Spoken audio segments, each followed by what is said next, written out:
Hello friends, flavours of life with Madhulika में मैं आपका स्वागत करती हूं। और आज मैं बनाने जा रही हूं बहुत ही शानदार तिल्ली के लड्डू, तिल्ली की चक्की और एक ऐसी बर्फ़ी।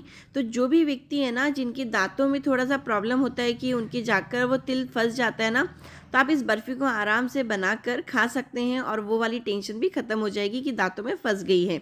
मैंने यहाँ पर आधा किलो ये तिल ले लिए थे। ये जो एक बिल्कुल सफ़ेद रंग के होते हैं, एक हल्के हल्के भूरे होते हैं ना, ये वो वाले तिल हैं।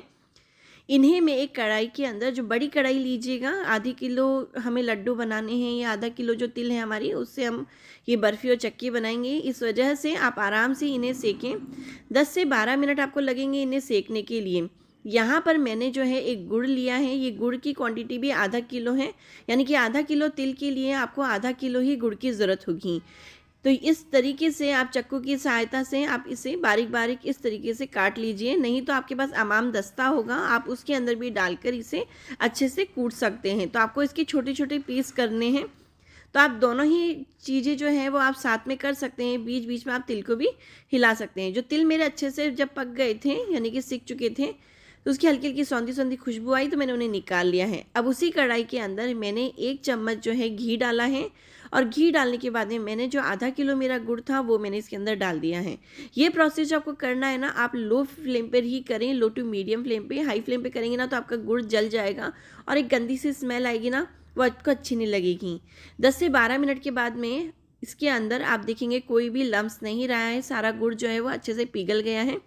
3 से 4 इलायची के दाने मैंने इसमें डाले हैं कि जब लड्डू बने ना, तो जब हमारे मुंह में ये इलायची के दाने आएंगे ना, बहुत ही शानदार फ्लेवर आएगा।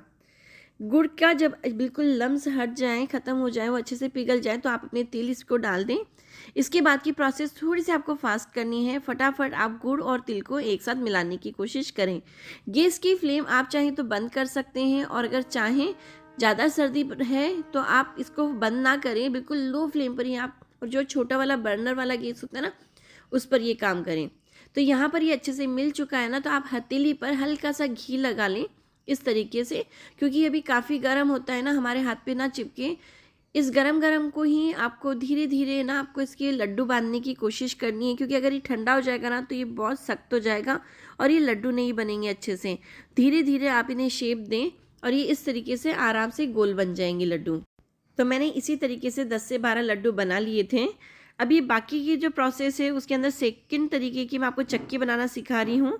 तो उसका हम कुछ भाग है ना, इस तरीके की मैंने एक ट्रे ली है।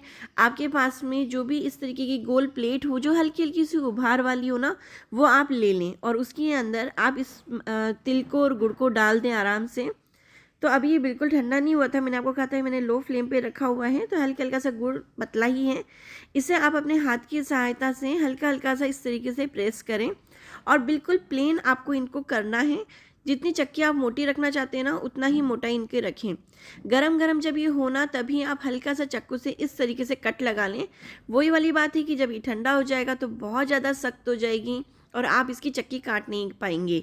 तो यहाँ पर जब ये हल्का हल्का गर्म था ना, उसी समय मैंने इसके अंदर जो बादाम थी वो डाल दी हैं। आप चाहें तो अखरोट हैं, पिस्ता है, काजू हैं, बादाम हैं, कुछ भी आप इसके अंदर ऐड कर सकते हैं। तो ये लगती भी बहुत टेस्टी है।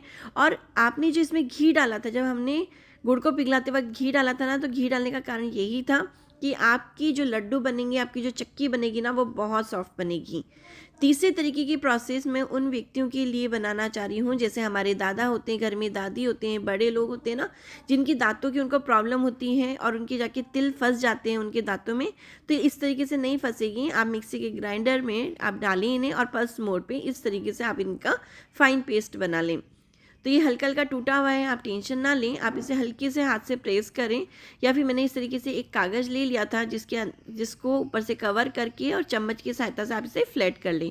चक्की कितनी मोटी रखनी है ये आपके ऊपर डिपेंड करती हैं, तो उसी हिसाब से आप इसके अंदर स्टफिंग करें। बाद में आप ऊपर से इसमें बादाम डालें, काजू और पिस्ता आप जो भी डालना चाहते हैं वो डाल दें और वापस से एक बार कागज़ लगा के उसे आप फ्लैट करने की कोशिश करें। तो ये बहुत आसानी से हो जाता है। तो मेरे भी दांतों में थोड़ा थोड़ा गैप है ना, तो मुझे भी जब तिल के लड्डू खाती हूँ तो वो मेरे दांतों में फंस जाती हैं। तो आप इस तरीके से अपने घर में जितने भी बड़े व्यक्ति हैं या दांतों में जिनके भी गैप है ना, उनके लिए आप इस तरीके की चक्की बनाकर उन्हें खिला सकते हैं।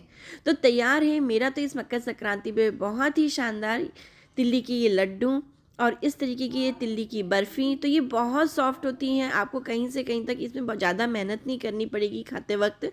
तो आप इस तरीके की चक्की भी बना सकते हैं। गुड़ में आप बस गुड़ को पिघलाते वक्त 1 चम्मच उसमें देसी घी डाल दें और उसके बाद में इतने ही अच्छे सॉफ्ट सॉफ्ट लड्डू और चक्की और ये जो बर्फ़ी मैंने बनाई है ना, इसका आनंद आप सर्दी के इस प्यारे से मौसम में ले सकते हैं। अगर आपको ये वीडियो पसंद आए तो लाइक कर देना, चैनल को सब्सक्राइब कर देना। Thank you for watching.